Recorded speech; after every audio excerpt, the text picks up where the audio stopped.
clinical chemistry practice in Kenya, because I think it's a very important field of medicine that is applicable in all sectors of healthcare, starting from level 2 all the way to level 6 hospital. And for sure, 90% of the tests done in various healthcare facilities constitute the clinical chemistry.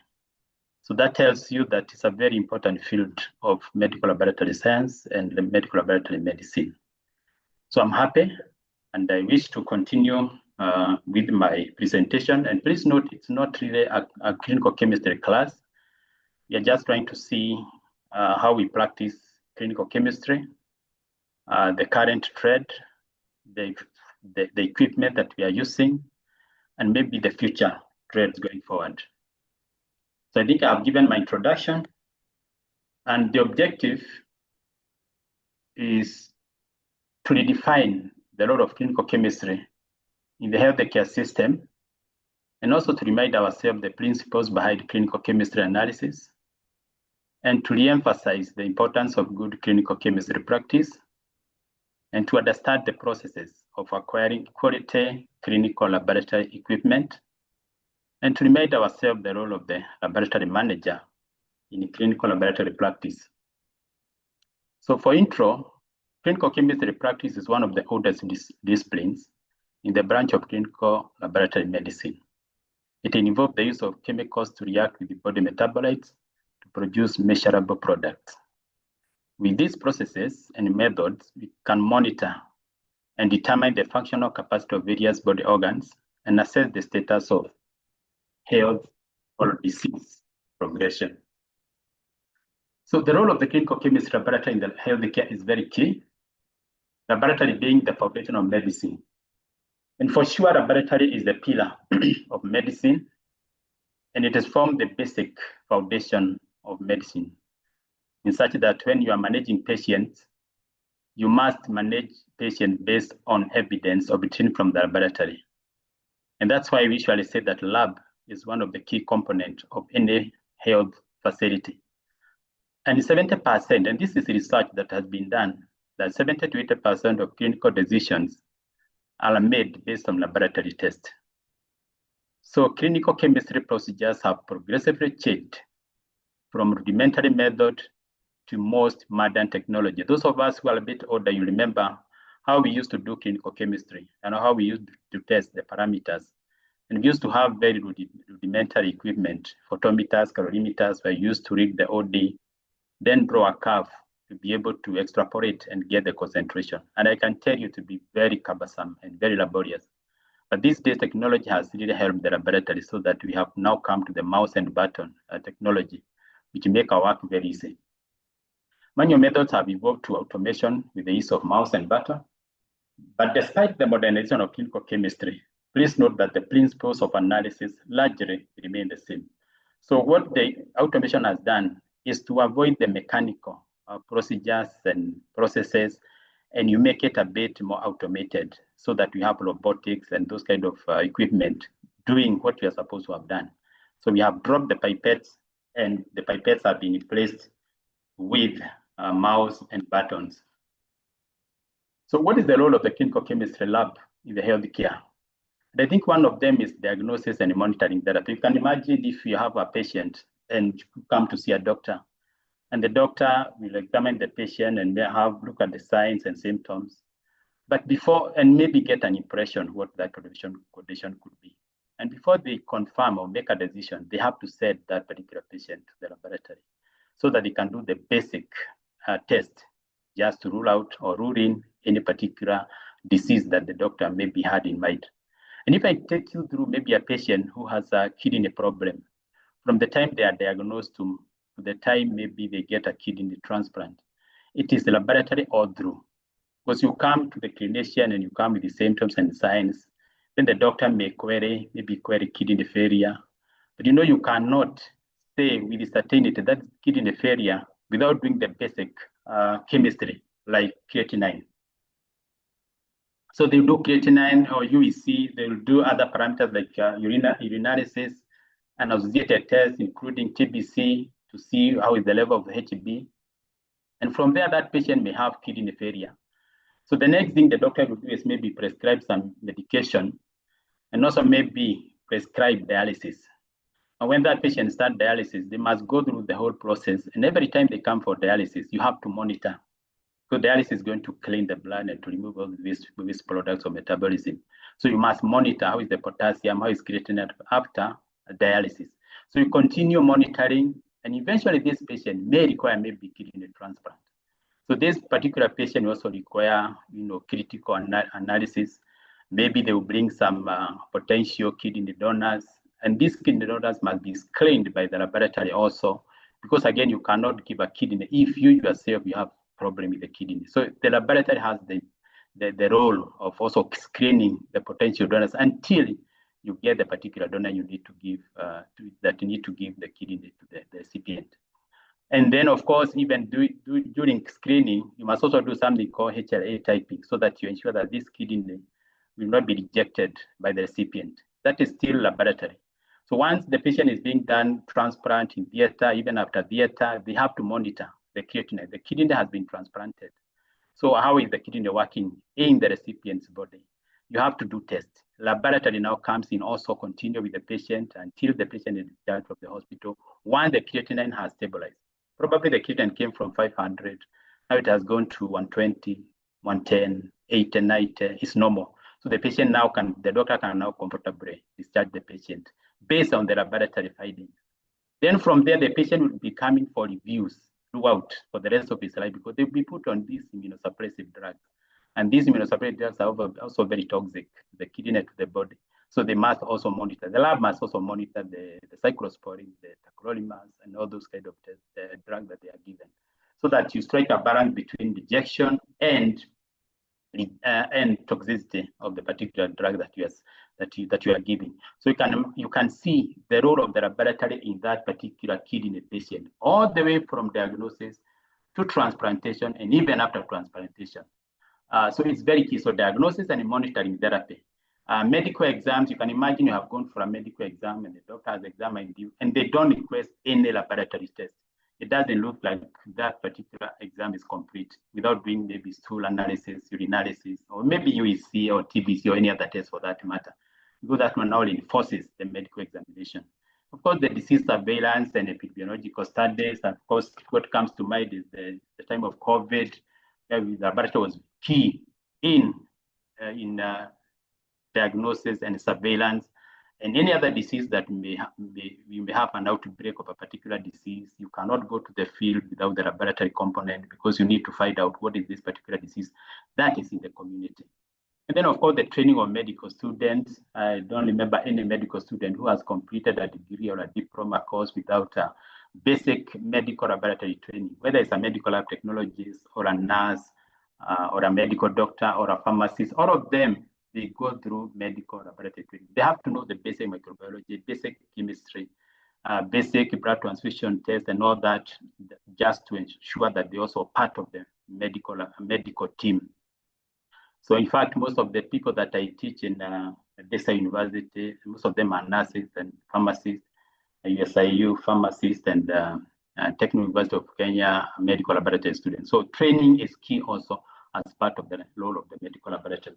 And then, of course, research. You can imagine a serious research that has been done without doing any basic laboratory test. It may not really be complete. In fact, anybody who wants to do research in medicine must ensure that the laboratory has the capacity to support the research. And of course, the screening of blood. I know those particular facilities that transfuse. They also have a clinical chemistry lab that screen blood so that you ensure that blood is safe for transfusion. So what is clinical chemistry? It is the chemical analysis of body fluids in support of the diagnosis and treatment of disease. Testing utilizes chemical reactions to identify or quantify levels of chemical compounds in bodily fluids. For example, you have a sample and maybe there's a chemical you want to test, like urea. Then you react it with a certain reagent, which you have the active ingredient that will react and then get a colored complex. And that colored complex is supposed to absorb some light, and then other light will be transmitted. And then the amount of light absorbed is directly proportional to the concentration of the substance that you are being measuring. I think this is the basic clinical chemistry as it were. although we are going to see further. So what are the samples in clinical chemistry? The most common samples, of course, is blood, could be whole blood. Like, for example, when you are doing HbA1c, or maybe when you are doing immunosuppressive drugs like tacrolimus, you can also use serum or plasma. And then, of course, you have urine. We have body fluids, cell as body fluid like CSF, pleural fluid, pericardial fluids, acetic fluid, and synovial fluid. All these are particular samples used in clinical chemistry laboratory. Now, clinical chemistry tests, of course, there are many, but I just want to jog our mind, just reminding ourselves what we do in clinical chemistry. This is not exhaustive, but I just want to remind ourselves that we do electrolyte. And of course, electrolyte will compose the sodium. I'm sure these are things that we do. We usually do every day, and everybody will remember that one of the tests that we do in clinical chemistry is electrolyte. And that could be sodium, potassium, calcium, phosphorus, and variety. And those are all clinical chemistry tests. And then, of course, we also measure hydrogen ions, especially when you are doing blood gas analysis, and bicarbonate ion. Then the basic and comprehensive metabolic panels may include maybe glucose, lactic acid, maybe carbon dioxide, and also bilirubin. Then we have the liver function tests, where we do the serum proteins, and we do the liver enzymes, and we also do the bilirubins. Then the renal tests, of course, you remember we do the basic electrolyte, sodium, potassium, we do urea, we do creatinine, and maybe uric acid. We also do urinalysis, anything to do with the kidney function test. Then the lipid panel, you do lipid panel, we do the total cholesterol, we do triglyceride, we do HDL and LDL. Toxicology, I'm sure some of you have ever done ethanol, as maybe a patient has taken ethanol without knowing, and they sent to the laboratory and then to find out, has this patient taken ethanol, and you test it in the laboratory, because that's toxicological. There are those patients maybe who have taken organophosphate poisoning, and you also do those kind of things to identify the particular substance that the patient has taken. Then, of course, you have the urine drug of abuse screen, and this is very common in most laboratories. Some people are abusing drugs, and they are sent to the laboratory to find out which exactly drug are they abusing. And then we have the therapeutic drug monitoring. I think this one I mentioned about cyclosporine and tacrolimus. These are immunosuppressive drugs that are given to patients after solid organ transplant to monitor the toxicity levels, also to monitor to ensure that the patient is not rejecting the kidney. And this is done in the laboratory. The most common one, of course, is tacrolimus and cyclosporine. Clinical endocrinology, I think this one is where we do things like fertility hormones, we do thyroid hormones, we do TSH, we do PTH, aldosterone, and all the other related hormones like ACTH that you may require to do depending on the need of the patient. And then cardiovascular markers, the cardiac markers like troponin is very common, the CKMB, the proBNP, which is also a very important test, especially when you are monitoring heart failure, and myoglobin is also a cardiac marker. And of course, the blood gas analysis. I know this one most laboratories don't do because this is a point of care testing, and usually found in ICU, the ICU ward. And what they do is usually done by doctors and nurses. But ideally, you should know that it's a laboratory equipment, because even when it comes to quality control and EQA and troubleshooting of equipment and ensuring the supplies are available, that is the work of the medical laboratory technologists. So the blood gas analysis will constitute the pH of blood.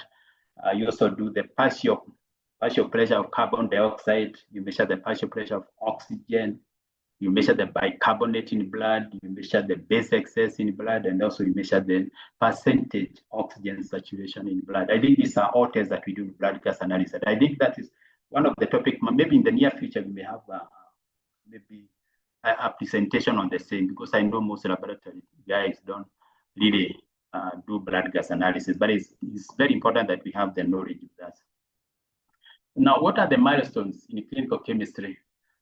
Several milestones have been made in clinical chemistry analytical processes, from the basic photometer to fully automated and integrated analysis. And I'm sure you have seen where we have come from basic calorimeters to the automated clinical chemistry equipment, and even integration. So integration means that this equipment can be able to do the basic chemistry and also the immunoassay that are more advanced.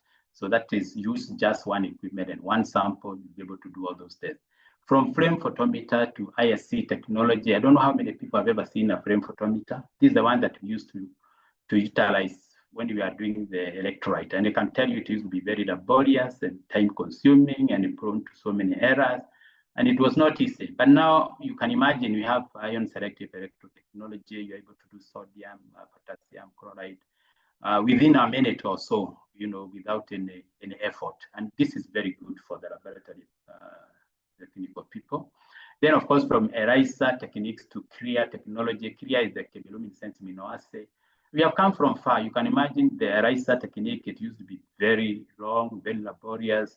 But now these days, we have automated CRIA technology, although even ELISA, we have automation. But I think CRIA is even more sensitive, it's a better technology.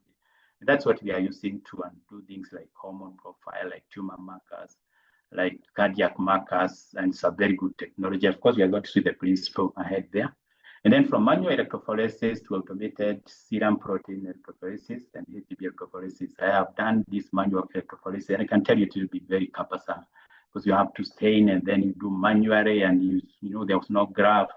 Now you have automated step where you have the machine will stain, and then it will draw the curve for you, the graph for you. And then even when you give that report to the clinician, it's like, wow, this is very good because the report come out very clearly. So we must be able to appreciate technology because it has made the laboratory very comfortable to work, and also the sort of become more, more reliable, and it's a pride as medical laboratory scientists working in the laboratory. Then from manual methods of determining VMA, you remember the VMA, vanillomyderic acid, is one of the metabolite of catecholamines, and this one we used to do it very rudimentary method in the laboratory where you just look for color, and sometimes you could give false negatives or false positives. But now we have HPLC, high performance liquid chromatography, and you're able to get that particular concentration, and it makes the management of the patient very easy. The doctors are comfortable. So there is everything good about automation. But what are the guiding principles in clinical chemistry? For instance, so the principle of analysis has literally remained the same, and this is spectrophotometric analysis. I'm sure most of us will remember this, the spectrum of light, and we usually measure light, and this is the chemistry of light. And you can imagine over 99% of our laboratory clinical chemistry tests utilize light. You can imagine the importance of light when it comes to measuring clinical chemistry tests, and it's very good. So you must remember this chromogenic substance. This chromogenic means that you're able to absorb significant amount of light, and as a result, you'll be able to measure. So chromogenic substances are chemicals that change color upon reaction, forming a complex that is able to absorb light. And the amount of light absorbed is directly proportional to the concentration of the analyte being measured. It's good to remember these principles because, again, when you're working in the laboratory, it's always good to remember what is the principle behind this particular test that I'm doing. And then, so I think it's the issue of monochromatic light. You remember that we use wavelength from probably 340 to 780 wavelength because at the end of the day, we use the light. So the principles of spectrophotometric analysis in chemistry are three. We have the eddy point measurement, we have the kinetic measurement, and the fixed time method. Well, I don't want to cram this. This is good to remind ourselves that even when you are in the laboratory and you are doing this test, always consult the manufacturer. Every reagent will come and insert, and they will tell you the principle of analysis. It's good to know because we are scientists. So eddy point reactions proceed to the edge as the word dictates. All the active ingredients are consumed in the reaction. Then you read the wavelength between 380 and 780, which is within the visible light. And then we have the kinetic method. You obtain 3 or 4 readings at different times, and then determine the rate of change of product. And the wavelength is usually 340 nanometer, which is the UV. And the particular method is largely used to test or to measure enzymes activity in blood.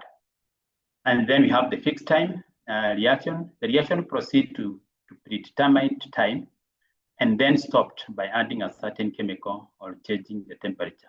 Then you read the OD at a specified wavelength. So every time you measure a particular parameter, always find out what is the principle of analysis Remember, knowledge is power, and it's good clinical laboratory practice. So I don't want to repeat that. So endpoint reactions are used to estimate analyses that are completely consumed in the chemical reaction. Liquid substances are known to absorb light, and I've said about chromogenic substances. And the amount of light absorbed, which is also called absorbance, is directly proportional to the concentration of the substance being measured. Light signal is measured by a photocell. So it's, for example, when you are measuring glucose, using glucose oxidase, you have glucose, and then you have the active ingredient. Then you have reaction, and then you have performed complex that absorb light. Then you measure the amount of light absorbed. Photometric analysis, I remember this is very applicable, especially when you are doing the manual method. And I used to do used to have those chemicals, and then you get the optical density of the test, and then you get the optical density of the standard.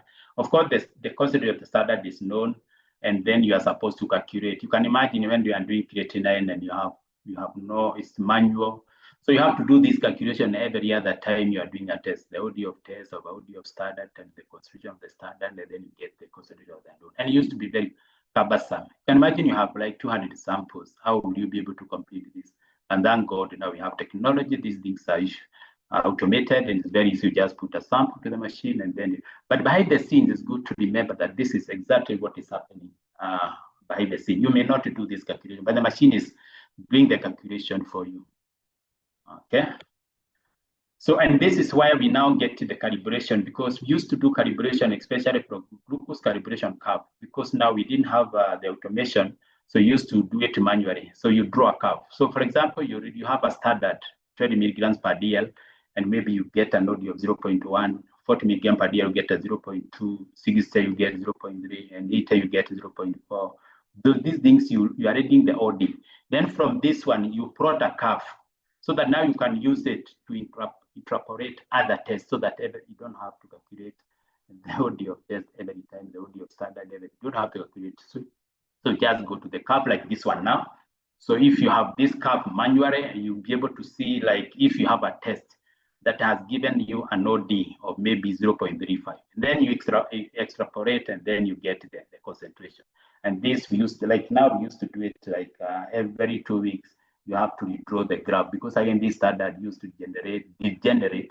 So you have to keep on drawing the curve. You cannot use it like indefinitely. So you can see it used to be very laborious and very time consuming, and also prone to so many errors, including glucose. You can't imagine that glucose used to boil glucose. Something used to be called copper reduction method, and very cumbersome method. And you can imagine your patient is coming to wrap the results, na unamwambia shukari ndio iko jikoni inachemka. You can imagine that feeling. So actually sugar used to take like 2-3 hours. Today, because of automation, you can imagine, finger prick, you have a report within 1 minute or so. So we have everything good about automation. And then of course we have the other principle of analysis, which is called electrochemistry. Electrochemistry is where you measure the potentiometry and also the amperometry, and also there's also something called conductance. For example, when you are testing for hematocrit and HB, you use some principle called conductance, but that one I don't want to mention for now because we are doing chemistry. But potentiometry is a particular principle that is used in clinical chemistry to test, especially when you are doing electrolyte, when you are doing blood gas parameters, and also when you are doing body metabolite like glucose, lactic acid, etc. It is one of the best principles of analysis. So if I may define ion selective technology, what is it? Ion selective electrode measures the activity of specific ions in a solution by producing voltage that is directly proportional to the ion's concentration. This measurement is based on the principle that a selective membrane always or only allows certain ions to pass through, creating a potential difference across the membrane that can be measured. An ISE incorporates a membrane that is highly selective to the target ion, and this membrane allows only the ion of interest to pass through while blocking other ions. The selectivity of the membrane is crucial for accurate measurement. So for like when you are measuring potassium and sodium chloride, that is potentiometry, because usually what happens is that these particular membranes are selective to a particular ion of measurement. So then we also have the sensor, what we call the reference sensor, and then you compare because the reference sensor will always transmit a fixed voltage. So if you have like some other electrolyte like potassium in the blood, then it will interfere with that, and then you have a potential difference, maybe it's lower or higher. Then the potential difference created is directly proportional to the concentration of the ion that you are measuring. And this technology is very nice. I can tell you it is very accurate and very good. That's what we are using for sodium and chloride. And also when you are doing, when you are measuring blood gas parameters like pH, because pH, you have to measure the hydrogen ions. What you measure is the hydrogen ions concentration, so that now you can also convert it to the pH. And also when you are measuring the carbon dioxide in blood with what we call the partial CO2 and the partial PCO2, and we use the ion selective electrode. And of course, other metabolites like glucose, but this one we use something called amperometry, and oxygen we also use amperometry, and we are going to see the next slide what is amperometry. But amperometry, from the word itself, it means amperes. It means that there's current that is flowing, and once you have the current flow, you can measure the current, and that current is the amount of current that is flowing will be directly proportional to the particular parameter that you are measuring. So this is the use of ion selective membrane to measure electrolyte ions. The ions to be measured is attracted to the membrane, creating a potential difference with the measuring electrode. The potential difference created is directly proportional to the concentration of the ions being measured. I think that one I've explained, and this is what we use to measure all the sodium, potassium, chloride, pH, and PCO2, etc. And then we have the amperometric analysis. This is a redox reaction, like I said. So this reduction takes place at the cathode, and oxidation takes place at the anode, where we have the silver, and then a cathode is the platinum. As a result, there is a flow of current, which is measured in amperes. Then the amount of current flowing is directly proportional to the concentration of the analyte, e.g. blood oxygen, in blood gas analysis. Other analytes like glucose can also be measured using the same principle. I can tell you this is a very good principle of analysis, and it's very well utilized when you are doing blood gas analysis. Then we go to immunoassays. So of course, when anytime you mention immunoassays, this means that we have antigen antibody reactions, and we have two types of immunoassays. One of them is ELISA, and the other one is chemiluminescence. Chemiluminescence is one of the latest technology in measuring immunoassay tests. We have used ELISA for many years. So immunoassays are an analytical method that detect or quantify substances or analytes in a biological sample by using the specific binding interaction between the antibody and its target antigen. Of course, these are theoretical, but it's good to remember this principle so that when you analyze, you understand. So if we start with ELISA, there are three types of ELISA tests. We have the direct, the indirect, and the sandwich ELISA, and the competitive ELISA. So if you can mention briefly what is direct ELISA. Target protein, this is the direct ELISA, where we have the target protein is immobilized on the surface of microplate and incubated with enzyme-labeled antibody, the target protein. And then indirect ELISA is where you have, it involves using a primary antibody that binds to the target antigen and a labeled secondary antibody that binds to the primary antibody. This method offers higher sensitivity and is very much used to the outside there. And then we also have something called sandwich ELISA, enzyme-linked immunosorbent assay. It utilizes two antibodies to sandwich the target antigen, increasing the accuracy and reliability of the results.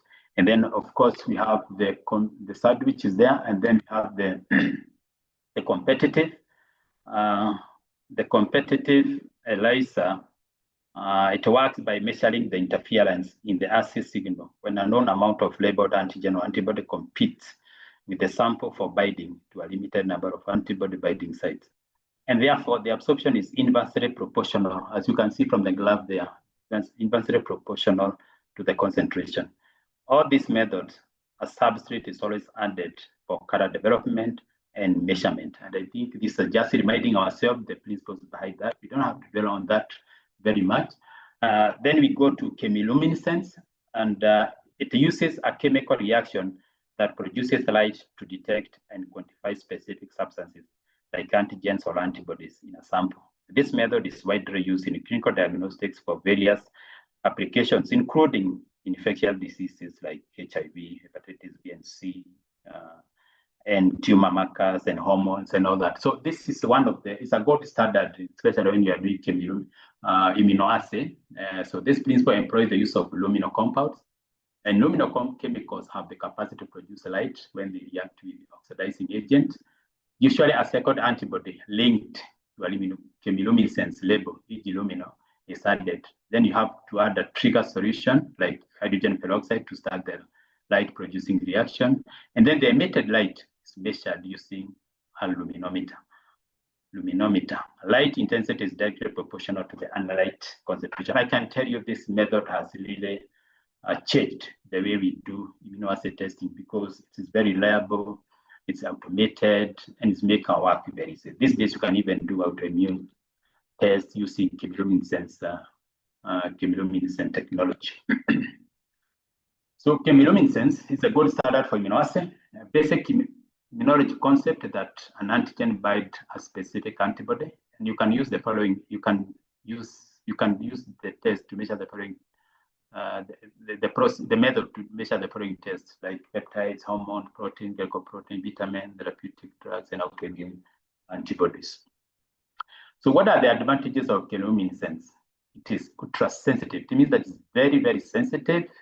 It has high sensitivity, and it also has a very high specificity. Can detect small amount of biological molecules and wider dynamic range. And then, of course, it has a linear relationship between the luminous intensity and concentration of the substance. So it's a very good method when it comes to measuring immunoassay tests. Quality control in clinical chemistry, I don't think I need to dwell much on this because I think this is what we do every day, and any lab technologies will be able to understand it's very important to do quality control every morning.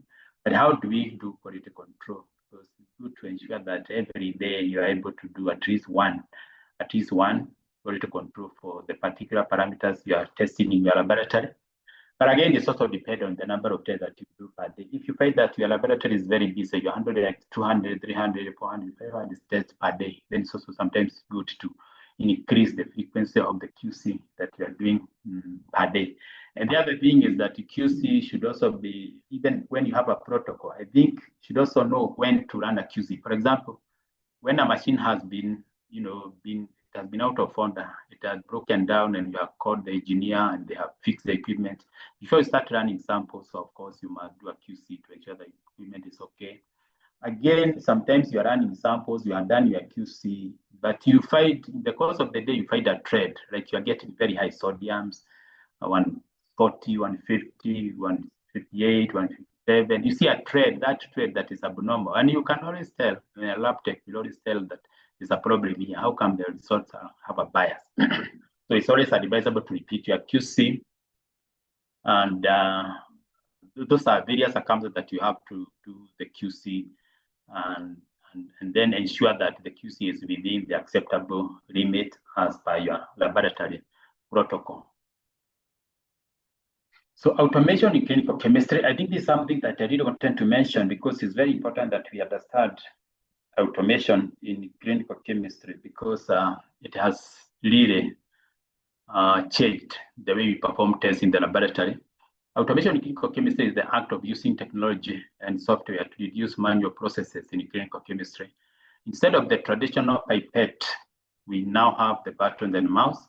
But remember, as I have said, the principle of analysis largely remain the same. So let us not forget that. Let us, even if with automation, let us remember that we are still the scientists, and in case somebody wanted to know what is happening behind the scenes, you should be able to explain without any hesitation and without any problem. So what are the benefits of automation? The tasks are carried out more faster. Okay. And then we have more samples can be analyzed within a very short time. Results are more accurate and precise. It is easier to follow and monitor procedures. Errors can be detected easily and real time. So I think those are benefits of automation, especially when it comes to samples can be analyzed within a very short time. The TAT is very significantly reduced. Tasks are carried out more faster. results are more accurate and precise because now you have removed the element of human. So you have more accurate and more precise report. And it's easier to follow and monitor procedures, and errors can be detected easily and real time. Calibration curves can be stored in the system. So you can imagine now you don't have to have those physical documents like calibration curves where you are going to interpolate the result. You have it in the system because usually when you do the calibration in the equipment, what usually happens is that particular calibration is in the memory of the equipment, so that when you do a test, it's just extrapolated and you get the particular concentration. Quality control report can be retrieved easily. Equipments are more economical because now again you are not using a lot of reagent because these equipment are able to use micro volumes so that you don't have to waste. So it becomes very economical. Then you can have periodical records of the number of tests done and can be retrieved easily. And that one is just by pressing a button, you'll be able to get all that data within a very short time. Samples can be run more easily because, for example, you have run a sample and you found that there's something that is not adding up. You can always rerun the sample easily without much ado. LJ charts records are stored effectively. Imagine those years LJ charts used to be done manually, and you had to keep all those charts in a file somewhere. These days you have it in the machine, and if you want to like refer and get how are the QCs in the last 1 week or 2 weeks or 1 month, you'll be able to get that particular report today. And then staff are also motivated, and for sure this one cannot be re-emphasized because when people are working in a more comfortable environment, they'll be motivated in a certain way. And this one also creates a good working environment. And then introduction of point of care testing like blood gas analysis, because this one is out of automation, you're able to do blood gas, and you can take it to the patient where the patients are. You can have blood sugar in the clinic, in the doctor's room. Even patients carry these blood sugar meters in their home. They're able to test themselves. Urinalysis is the same. So these things make it very easy and because of automation. Then you have personalized medicine, especially when you can have a glucometer in the comfort of your home. And then you can monitor chronic condition more easily. But what are the disadvantages of automation? Because everything has advantage and disadvantages. What are the disadvantages of automation? I think one of them is technical staff are detached from the actual behind the scenes processes. But I think this one has become very clear, especially sometimes when you engage the staff and you realize they don't really understand the principles behind the analysis because again, they are not doing it manually. So you just put a sample and then you program and then you wait for the result and then you authorize and you submit the report to the clinician, sometimes without engaging. And I think that one is scientists, because we are scientists. I think it's very important that we have these principles at the fingerprint so that in case anybody asks you what is the problem, be able to explain without much ado. Then staff tend to forget the principle of chemical reactions. I think I've mentioned that. Button and mouse mentality might reduce staff to robots. Yeah, that is very true because sometimes people come and they say, you know, this machine, it is machine that is doing that work. It's not really you. And I'm sure I've received some people, sometimes they are looking for a job and they say they may not have done medical laboratory science, but they can be put in that and put a sample and get a report, you know. So what is the difference between you and somebody who has not done medical laboratory technology? The difference is that you'll be able to interpret result as per the principles of analysis, and you understand that by the scenes processes that are involved to get that particular report. So that even when you want to troubleshoot the equipment, it becomes easier to troubleshoot. And then staff tend to forget the principles of calibration, which is very true. And then random errors can also produce incorrect results. You have seen some reports that have gone to the clinician that are completely erroneous. Maybe there was a problem with this aspiration of the volume of the sample or the volume of the reagent, and you end up with a weird result. Like you wanted to give a creatinine report and you end up with a 0.1 micromoles per liter. Then that report finds its way to the clinician. So when the clinician finds that report, so the next question they'll be asking, so what is this? They say that the lab people don't know what they are doing. So and that's why I always encourage medical technologists, officers, and scientists that before you dispatch a report, please always draw your eye to that report so that they must make some either medical sense or scientific sense before you submit it to the clinician. Because if it goes without kind of error, sometimes they have a low esteem of medical people. Sometimes they ask themselves, they know what they are doing. Does this report make sense? So those are some of the disadvantages of automation. And then the other disadvantage is lack of ownership of result. The machine has produced the result. I'm sure most of you have heard this particular statement that the machine is not so it's okay, it's a machine. But you see, the machine does not give result. It is the lab technologists who give result. At the end of the day, you are the one who is going to sign that report and confirm that it's okay, it's good for consumption, So you cannot say that the machine has produced a result. Sometimes 2 weeks ago, I had some discussion with I found it in some forum where they were discussing about the total bilirubin and direct bilirubin. And they were cited a debate that the machine gave me total. I think the report was the direct bilirubin was higher than the total bilirubin, which scientifically can never happen. But there was that engagement, the machine gave that report. So what am I supposed to do? So the thing is that report is completely wrong. It can never be. So in fact, that debate should not be there. So there must have been something wrong either with the equipment or with the sample, whatever it was. But that is now where we cut the line. How do you be able to explain those particular results? So let us own the report that we generate ourselves. Then there's also this element of loss of jobs for the technical staff. I think this one is yes or no, because sometimes you see, if you introduce automation, of course, you are able to do so many tests, so many samples. And when you have so many samples, again, it means that you also need more technical people. So when we used to do things manually, we used to have very few samples because, again, we could not handle all of them. So sometimes these things, they balance one another. So let us not fear loss of jobs. Our technical people will still get jobs. Jobs are out there for everybody, and for sure, automation cannot make people lose jobs. So the cost of the equipment is also high. It might be higher than the manual equipment. And then the need for service contract to service and maintain equipment. And this equipment, of course, because of the nature of because they are very specialized and they are modernized equipment, sometimes you need people who really understand the equipment. And these people, sometimes you find yourself signing service contract with the biomedical engineers who are able to service them. Because again, you cannot use any biomedical engineer on the corridor, because they may not have that technology, that expertise to repair or to service those equipment. Then the cost of maintenance is also a bit high, because again, you're engaging these service contractors. And then the cost of reagent and consumables is, of course, higher than the manual methods. Then the other thing I felt I should mention is about the acquisition of clinical chemistry equipment, because again, I wanted to discuss about the wholesome practice of clinical chemistry field or profession. So it is mandatory that the laboratory should be consulted when purchasing laboratory equipment. The user should give the specs and avoid generic specs. I think this is very important, so that again, we are not reduced to people who just come and dump equipment on us. Most of them are not experts, they are not medical people.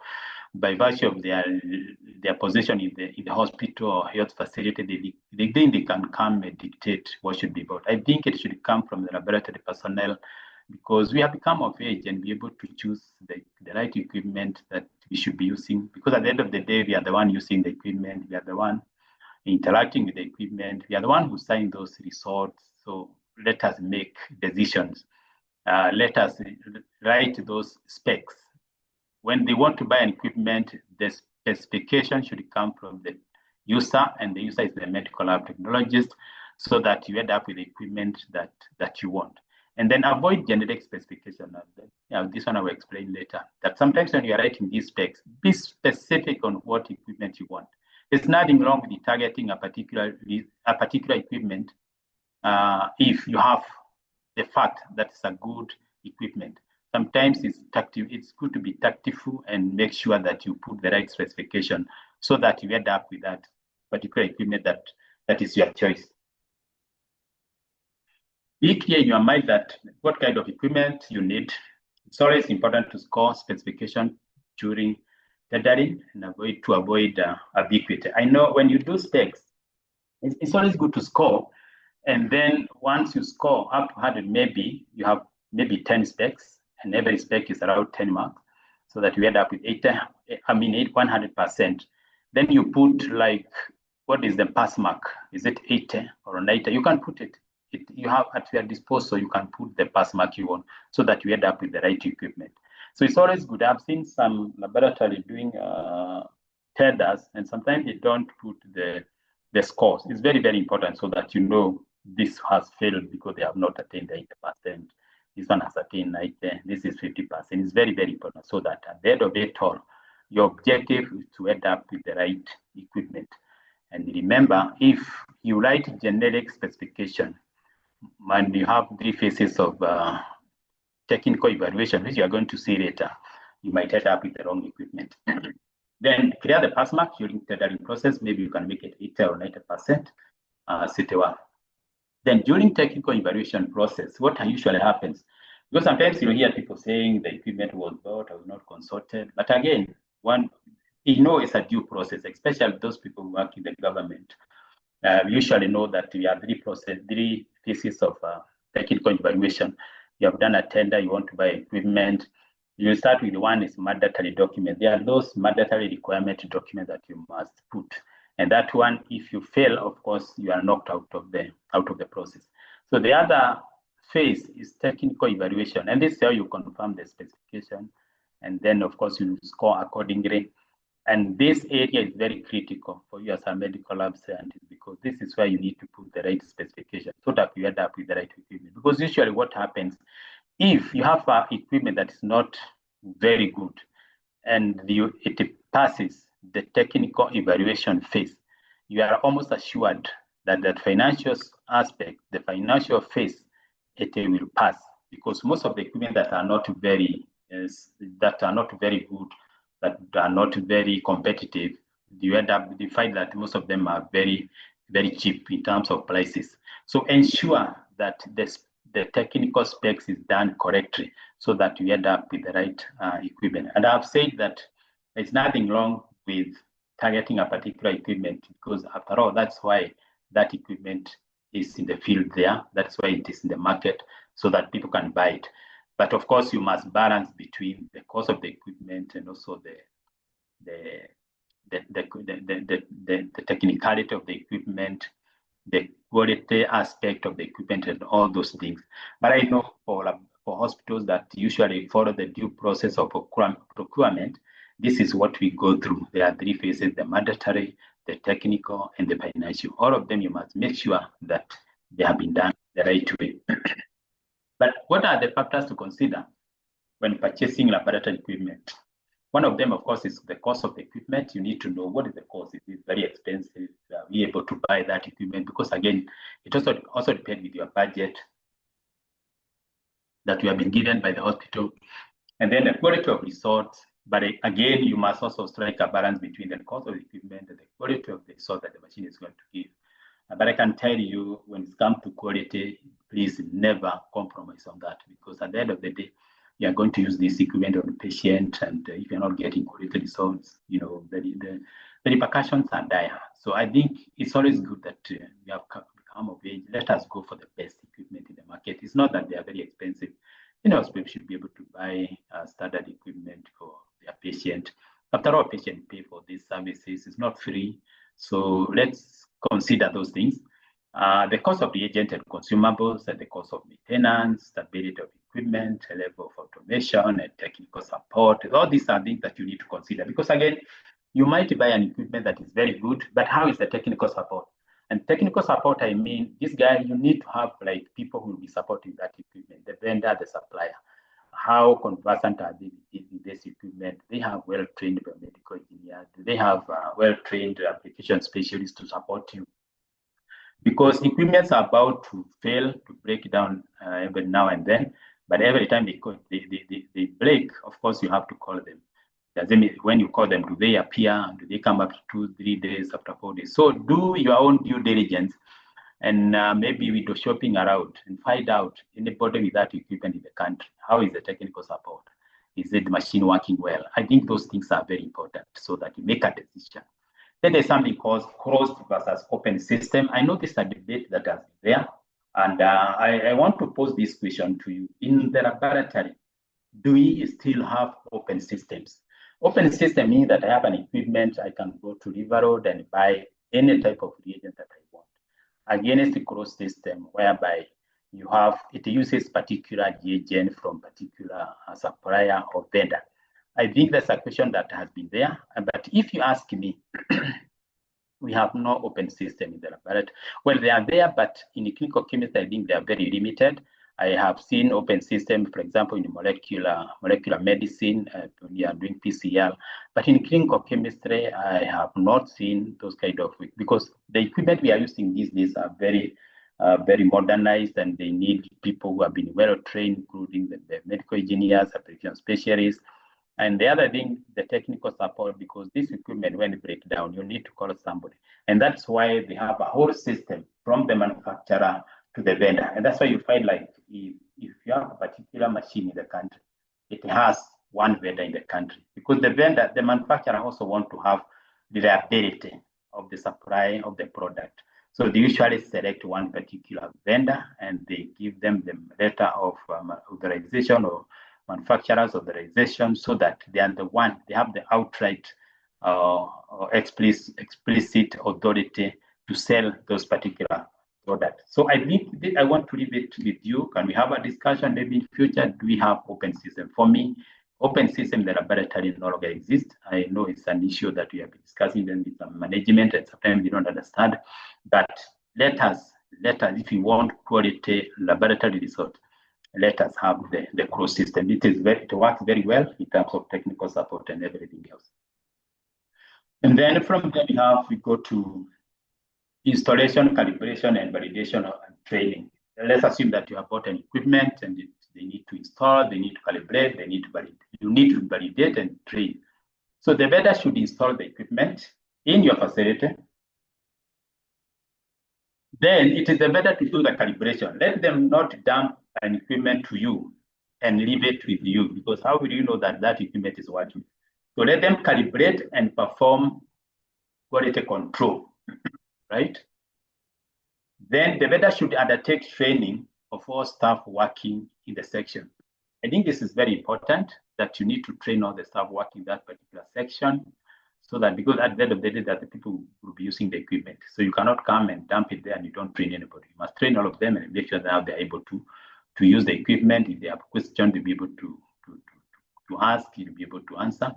And then the vendor should undertake factory training for some few members of staff. I think this is very important, especially when you want to build a rapport with the staff that you are going to use that equipment. Always make it, and especially this one should be done at the tender phase. When you're doing the tender, always capture that once, if you win that tender, you'll be able to undertake to take 2 or 3 people to the factory that's outside the country, so that you can also go and interact with the equipment in the factory, with the industry, and see what exactly happened there. This is part of motivation for your staff. And also make sure that, again, there are those particular facilities, when you have these opportunities, you end up with only certain people. They're the only people who go. So every other equipment that comes, you have 501 person is going. Another one comes, the same guy is going. I think at the end of the day, you need to build teamwork, because you don't work alone. Engage everybody else. Let people feel part of the team. And I think that is very, very important, and that is how to build the team.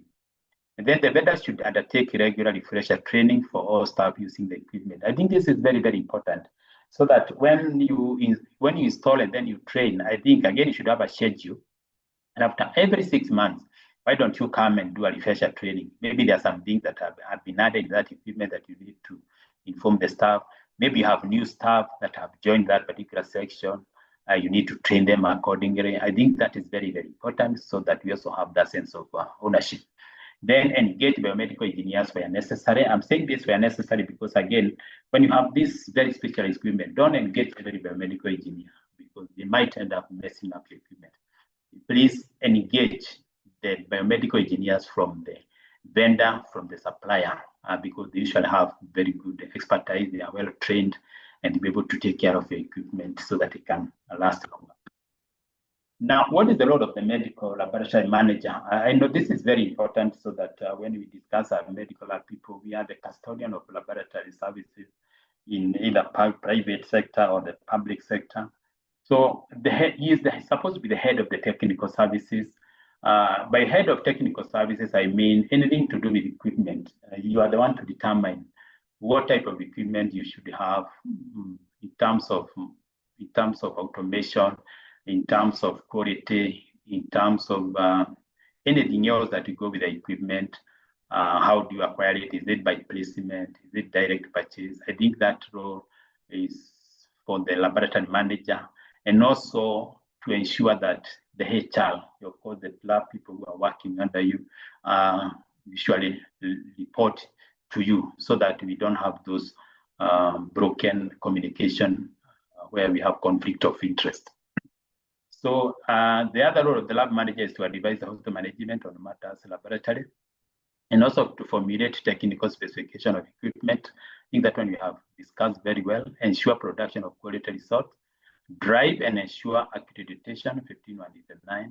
You are the custodian of laboratory inventory, supervise technical personnel, ensure adequate training and capacity building among laboratory personnel. That is the role of the laboratory manager. Please ensure that you take the role responsibly, because at the end of the day, if you don't do that, somebody else will take that role. It's always very important that we drive the task in the laboratory and we guide the hospital management. Please ensure that any meeting called by the hospital management to discuss a patient, to put up a hospital, to expand the hospital, or anything to do with the hospital, the laboratory must be represented. That's a requirement. And when I say laboratory, I don't mean the pathologist, I mean the medical laboratory officers, the scientists, the technologists. They must be represented, because remember, we are the people trained to give medical laboratory services. So by training, by practice, by theory, by expertise, by experience, we are the people with the capacity to manage laboratory affairs, and we have come of age, and I think we have to take responsibility and do what is required of us. Ensure adequate training. Please make sure. Sometimes I know it's hard sometimes to train everybody, but any course, particularly there is a short course or long-term course, please make sure that you engage all the lab technologists as a team. Don't just take the particular people for training and leave others. Let's build the team. I think that is the best way you can learn your facility. In conclusion, I was told I was supposed to take 1 hour. I can see it's coming to an end. Clinical chemistry is a dynamic field that has revolutionized modern diagnostics and healthcare. From diagnosis to guiding treatment decisions and monitoring ongoing therapies, the impact is profound. The role of clinical chemistry and diagnostics is poised to become even more instrumental in shaping the future of medicine, contributing to healthier lives and improved patient outcomes. Medical laboratory scientists are standing tall in shaping the future of this noble profession. This one I can say with a lot of authority and confidence that people are doing very well outside there. People have gone to school very well, and people are doing the laboratory, they are practicing the laboratory profession the way it should be practiced. Let's keep the fire burning, because we are the custodian of laboratory services in the health sector. This is somebody who said that life is chemistry and chemistry is life. You cannot separate the two. Life is chemistry and chemistry is life. So these are the references in case you want to refer. Fundamentals of Clinical Chemistry by Clinical Chemistry Theory and Practice by Kaplan, and the Public Procurement and Asset Disposal Act. This is very important, especially when you are acquiring equipment. And please familiarize yourself with this particular act so that you know when people are misusing you, so that you make sure that every time they are buying equipment, you are being consulted. Thank you, and thank you very much for listening to me, colleagues. Thank you very much. Wow, Dr. Wilfred, that was wonderfully done. Thank you. I think we have been missing this conversation for some time now, even in the country. And I think from our areas of practice, this is very impactful. And I can see a couple of concerns and comments, and maybe we can go through this together, team. So in case you still have a comment or a concern, you can still write on the Q&A section, and then we shall be able to respond. So I want to start this from Paul Kahara. Of course, Paul Kahara, first of all, appreciates the presentation. And I think he must have been one of your students. He says precise and well explained, just as you used to do it in our clinical chemistry class in 2012. Thank you very much, Kahara. Again, yes. Okay. So he has a question. Yes. From your presentation, it sounds like these testing methodologies are easy to understand and probably develop our own automated testing systems here in Kenya. In your assessment, why are we as a country still hesitating to get into manufacturing of even the simple automated analyzers like the HB and glucometers?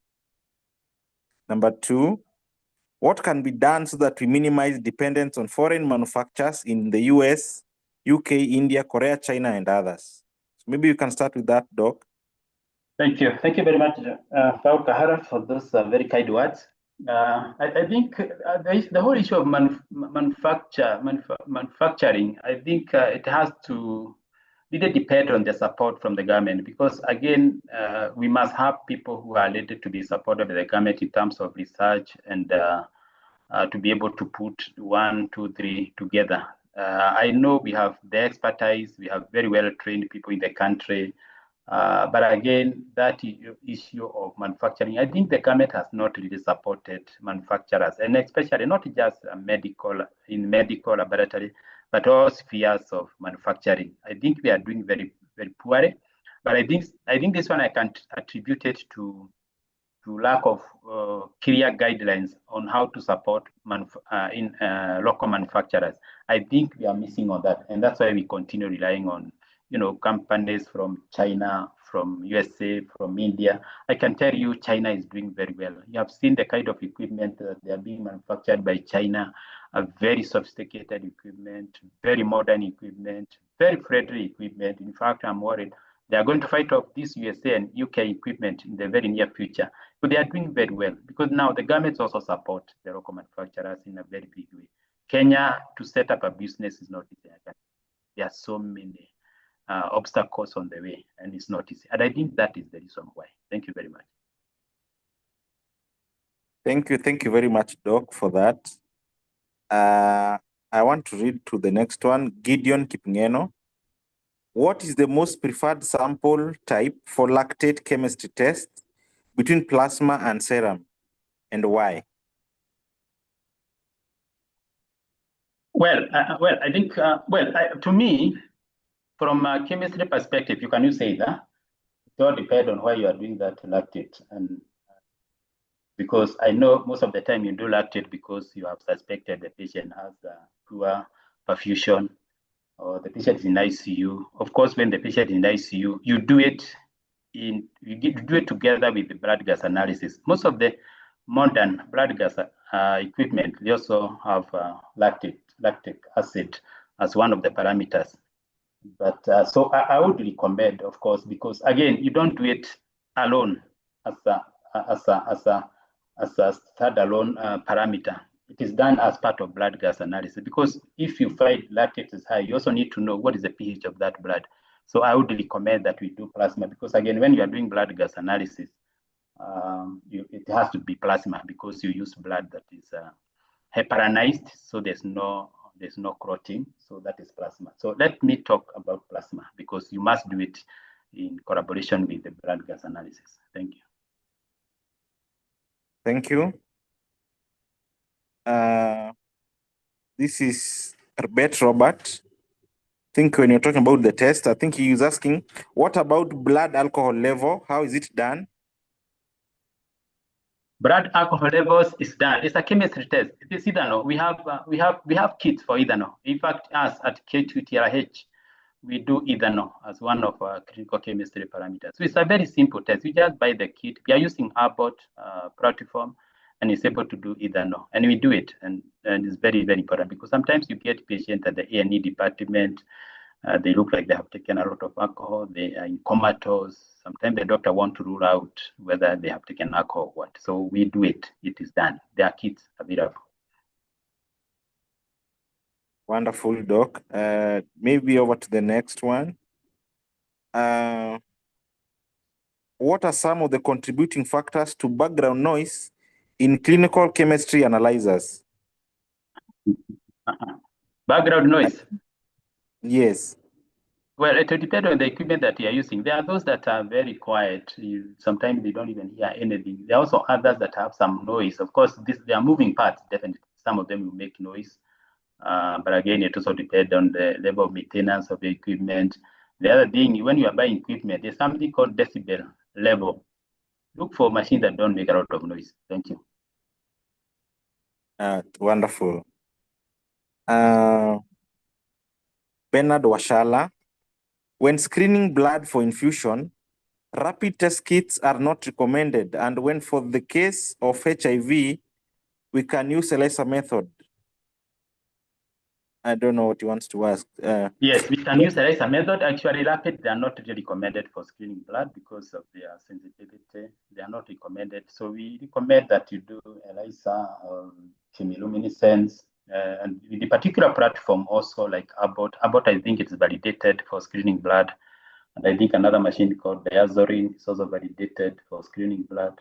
So make sure that when you are screening blood, don't just use any equipment because they have told you you are able to screen blood using the equipment. Please make sure that you get some data from elsewhere. Is the machine validated for the same? Because there are those platforms that are really validated, like Abbott, like Diazorin. I know MIDRE is also coming up very well, but you need to validate that data. And again, when you get that particular equipment, before you start using it on some patient samples, just make sure you validate. I think that is good clinical laboratory practice. Just validate with a known value, then you can use it. But please don't use rapid kits for screening blood. Thank you. Thank you, Doc. Jeremiah Otino, what are some of the challenges of TDM in Kenya? Any possible future solutions to these challenges? TDM, well, it will depend on which TDM you are talking, because this is the therapeutic drug monitoring. And of course we do, like us, we do. I know Kenyatta also does TDM therapy because every center that has transplantation taking place, you must monitor those levels. So like us, we do tacrolimus, we do cyclosporine. Kenyatta, I don't know whether they have the same. But again, for the other drugs, maybe, those other what we call therapeutic drugs. So that one, of course, because sometimes doctors don't ask requests for the same. So you find that most people don't do the TDM for other therapeutic drugs. But for immunosuppressive drugs, I think that is very important. Most hospitals do them. Thank you. Thank you for that. You can still type in your questions in the Q&A section. I can see a couple more. I want to ask this from Catherine Moao. How do we prepare the quality controls and how frequent should we perform the quality controls? How do we prepare quality control and how frequently? I think I mentioned that, how to prepare. Preparation, I think, quality control, we use commercial material. Of course, they come as coated and then they equalized, and then you're supposed to reconstitute accordingly, and the instructions are usually given. Most of them, you add 5 ml of distilled water, and then you mix, and then you make sure that it has mixed very well and everything has dissolved, and then you start it on the bench for several minutes, like 30 minutes, and then it must retain room temperature, and then you run the QC as per your protocol. Now the QC, we said we don't want, every laboratory should come its own protocol based on how many tests you're handling per day. I know most laboratories do just one per day. It could be good enough. Other lab, because they have so many samples, they can do it like twice in a day, or every shift. You have the day shift, they come and do their QC. The night shift, come and do their QC. And then apart from those scheduled QC, running, You also need to, like I said, like you might, in the course of learning your samples, you find that there's a trend. You're getting very low values, erroneously low values. You have a trend of so many sodiums are low. Then it's always advisable to run your QC.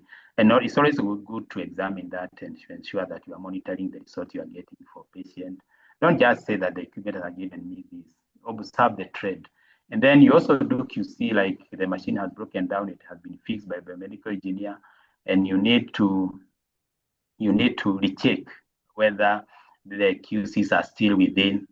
The other instances that you run a QC, maybe you have checked the reagent, in the course of working, you need to do a QC. Maybe for one reason or the other, you have calibrated your equipment, you must also run your QC. So there are those particular protocols that should be there in the laboratory to run the QC. Thank you very much. Well done, Doc. Paul Lokwawi, shed some light on calibration and the difference between it and QC. Calibration, we said those are two different things. Calibration is like, if I can give a very good example, it's like a scale. You have a scale that is blank and you have weight. Let's say you have 20 kg, you have 5 kg, you have 2 kg, and you want to put some figures on that particular scale. So once you put the 2 kg, and then you examine the head, where does it stop? Then you put that one as 2 kg. Then you put the 5 kg stone. There is on the scale, it will point a particular place. That is 5 kg. And then, so when you are calibrating, it's like you are plotting a curve in the equipment, all right? And that curve will remain the memory of the equipment, so that now when you're running samples, it will be now easier to extrapolate and get the concentration directly. So that is calibration. Control is just to ensure that what you have calibrated, is it working? So we said you have calibrated well, but I have this material that is supposed to give me between 2 and 3 millimoles per liter. Maybe that is the QC range. But now you are getting 4, right? So it means that you are completely out. So you have to recalibrate your equipment again, or you check your equipment again. So control is for checking your calibration. Thank you. Very well explained. Jeremiah Otieno, what are the best approaches to dealing with clinical chemistry equipment obsolescence that occur after a short period? What is that? That word? Machines that become obsolete. Obsolete, Yes. After a short time? Yes. Well, I don't know how equipment could become obsolete after a short time, because equipment have lifespan. I think most equipment will have maybe 5 to 10 years for sure. They are very stable. So it all depends on the kind of equipment that you bought or that was brought to you. You know, they say garbage in, garbage out. So if you never got good equipment, you got a substandard equipment, of course, it will have a limited lifespan. And that's why I had to discuss how to procure equipment, and the laboratory must be involved. Because most of those obsolete equipment you find in the laboratory, probably the lab people are not consulted. And that's why you have all those challenges. Yeah. Ezra Korir, for chemistry semi-automated analyzer, what causes consistent low values of electrolytes? Does the calibrator deteriorate with the time? That's the question. Yeah, sure. That's consistency. What was the question again? For chemistry semi-automated analyzers, what causes consistent low values of electrolytes? Consistent low values. Yeah. Yes. Okay. Yeah, that's the calibrator degenerates. Yes. Yeah, well, that's one reason. Maybe the calibrator degenerates with the time, but not just the calibrator, but also other reagent that you are using. Remember, when you are doing electrolyte, it doesn't mean that you are only using the calibrator. You also have other consumables, including those electrodes that you are using for that particular equipment.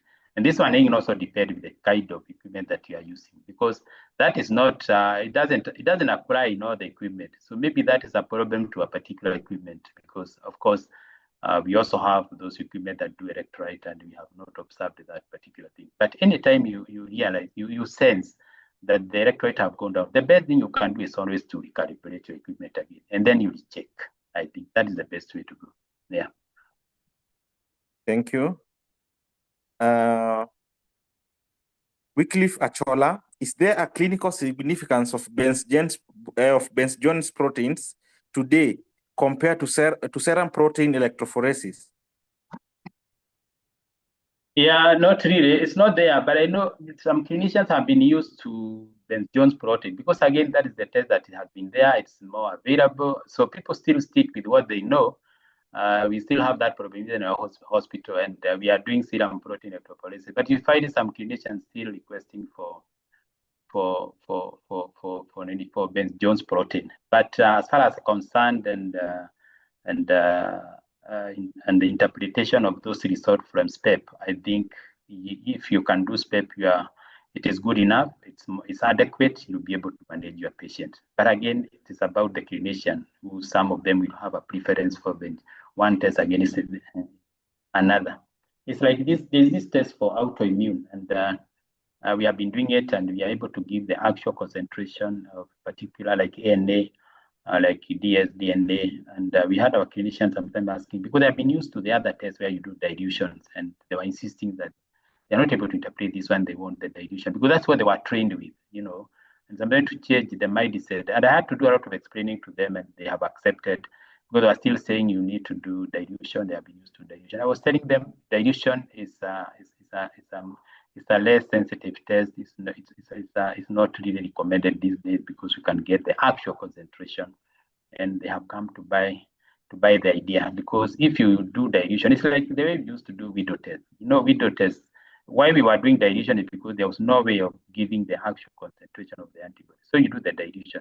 But if you are able to do the actual concentration, of course, that's a superior result, and it's a superior test, and which is better. So sometimes it depends with the clinician and the way they were trained, those kind of things. Thank you.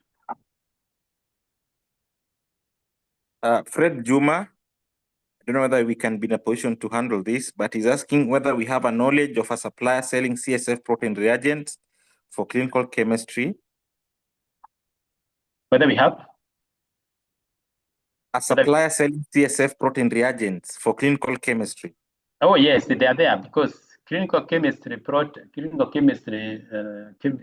CSF protein, you are just doing a microprotein and a glucose. So those things are there. It's available, very much available. Thank you. Patrick Mbaya, if you have two analyzers in the lab and only one has QC, can you use the analyzer with QC to control the one without? How will you do that? That's impossible. Thank you. Thank you for that. Stephen Duku, I think on the issue of open versus closed, how do you handle a situation whereby the service provider of your chemistry analyzers has stockouts of kits and your analyzer is a closed system, while still no backup machine available? Well, I like the second part, because again, it's always advisable that you have a backup. In the laboratory, you should have a backup, and preferably from a different manufacturer. But let us have closed system, because they have benefits, and you are likely to get more technical support. So the thing is, you must have a backup to ensure that when one supply is down, the other one is up. It's unlikely that both of them will be down, but make sure that you have a backup equipment, so that you can always be running when the other one is down. Thank you. Purity Canario, when the engineers are servicing the lab machines, is it mandatory to attach the QC calibration results on the server card? Yes, they say, well, that is part of the ISO. When the engineer has come to your laboratory and they have done some servicing, you need to document that, and then after that, you need to calibrate and get evidence of that, and then done the QC, and then you file. I think that is good clinical practice and it's part of ISO. Thank you very much. Thank you. Lewis Walindi, he appreciates very educative presentation. Can you talk about alcohol gadgets? Do they apply any chemistry principle? Yes, they do. But I may not remember the actual chemical used. But of course, it's chemistry where you blow, and if there is ethanol, it reacts with that particular material that is that alcohol, and then you have color change. It's just basic chemistry. I may not remember the actual chemical, but it is chemistry for sure. Thank you. Andrew Onyango, there are a couple of questions. We'll try and move a bit fast. Well done, Doc. I have one question concerning the bilirubin test. At some point, you may get directed bilirubin is higher than total, and even after checking everything, you still find the same results. What could be the issue?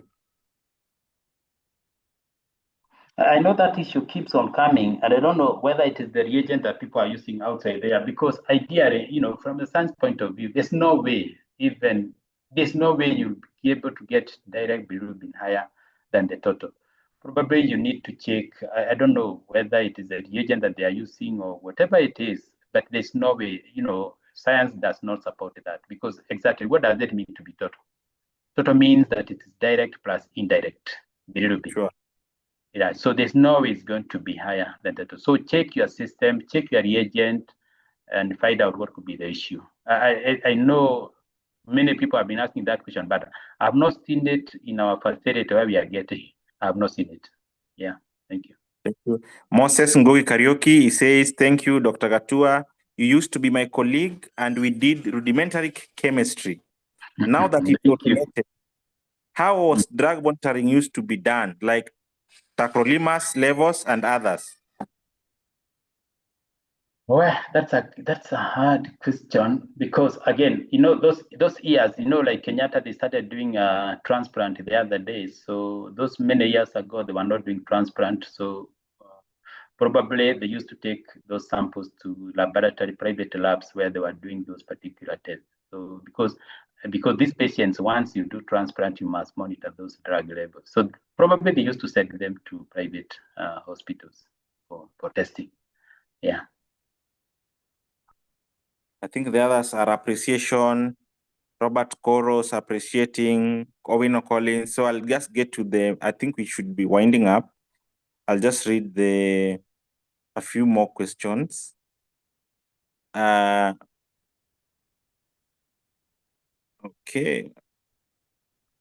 I think I'll go to this. It keeps on appearing. Kenneth Meme, what's your thoughts on the point of care, POCT? Because most nurses want to run them once they are set, since most of the POTC have very simple tests, which normally done using the strips. Okay.